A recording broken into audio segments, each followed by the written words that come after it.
to the Food and Beverage Purchasing Doc. My name is Dennis. If you've seen any of our videos, we're pretty much focused towards product and how to buy stuff for your restaurant or a club. And food cost, of course, is something that's very, very valuable to our video series as it is to your operation. This particular video talks about an aspect of food cost that can really just go unnoticed and unaffected, that people don't think you could do anything about, and that is your soda system. Okay, now it depends on the type of operation you have. Again, my background was I was restaurants earlier on, but lately, the last number of years, I was in private clubs. And private clubs wasn't a very big deal for post-mix soda. It was basically to support the bar. And of course, people, ordered Cokes and Diet Cokes and Pepsis and stuff like that. But it certainly was not to the level that a freestanding sandwich shop, let's say, or a pizza operation, or, that kind of thing. Those operators go through quite a bit of post-mix product, and I guess this video would be much more valuable to them. But the point is, a lot of folks don't realize that the concentration of syrup to water specified by the manufacturer, whether it's Coke, Pepsi, or whatever, is a 5-to-1 ratio. And to manage and maintain that ratio means to adjust the bricks, and that's the way they call it. Matter of fact, there is a channel here on YouTube called the Science of Soda channel. You may want to check that out. They have a couple of videos that are going to show you what I'm talking about today, and that is how to adjust the bricks on your soda fountain machine or your bar gun. Okay, and you're going to probably wonder, wow, is it really worth it? Well, when you consider the syrup is anywhere from $80 to $95 per 5-gallon, depending on whether you're large enough to have a Coke USA contract or a program with one of the major distributors. Your price is going to be a little better than if you're a freestanding person, just as they say, on the street. But regardless, if your bricks is off, let's say it's off by, it's supposed to be a 5-to-1 concentrate. Well, let's say hypothetically it's moved and it's 4-to-1 and it's pumping syrup 4-to-1. Well, that means literally your food cost is off by 25%.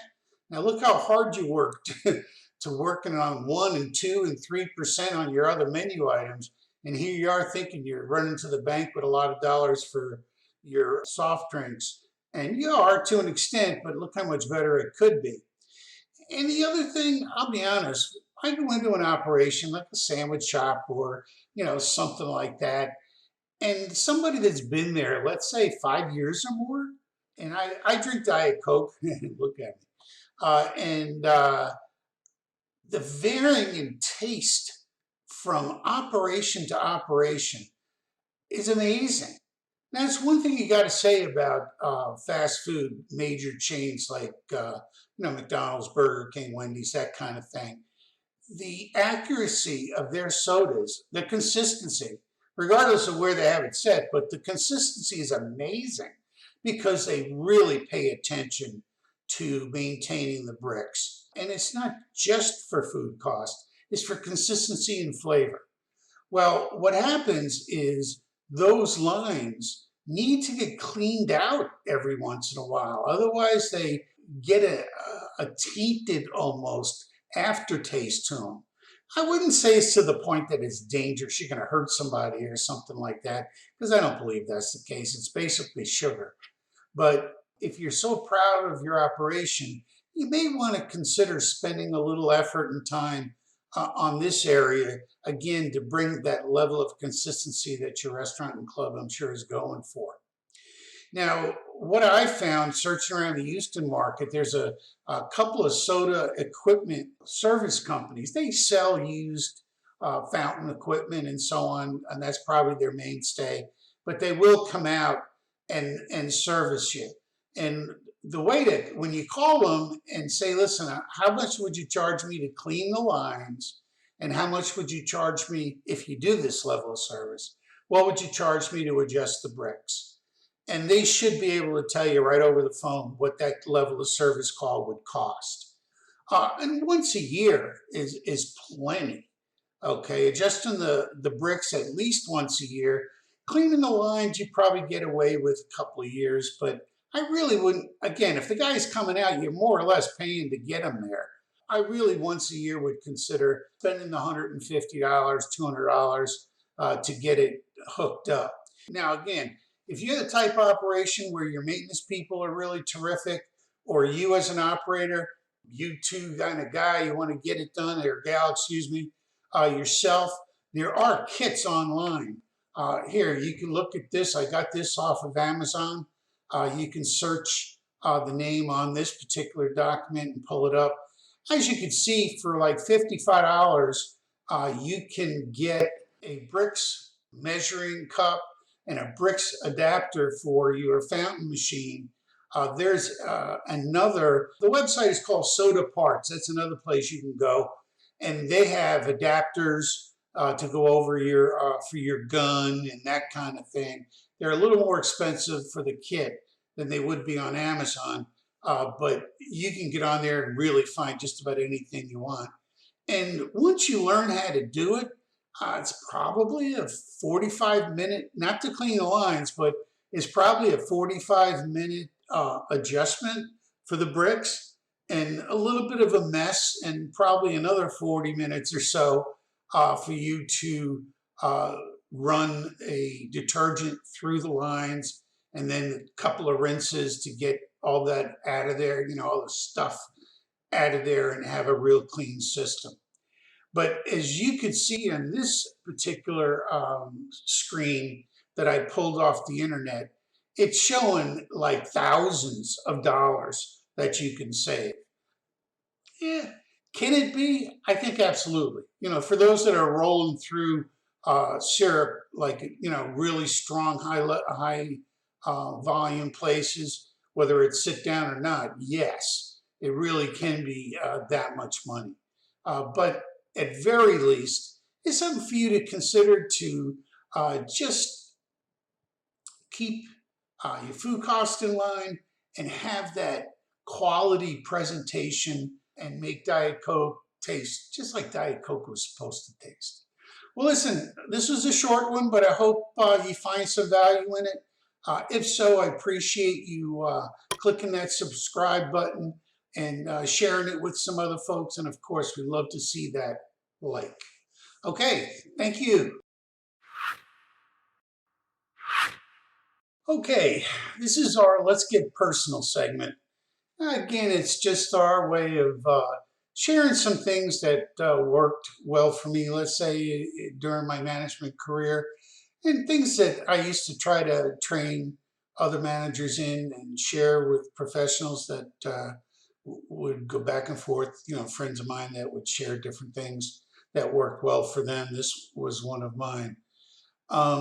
This is a kind of a sticky subject, okay? And it's probably one of the hardest and most horrible aspect of being a manager of any kind, whether it's restaurants or corporate. It doesn't matter if you're a financial manager. It doesn't matter if you're a real estate developer or whatever, is having to let someone go.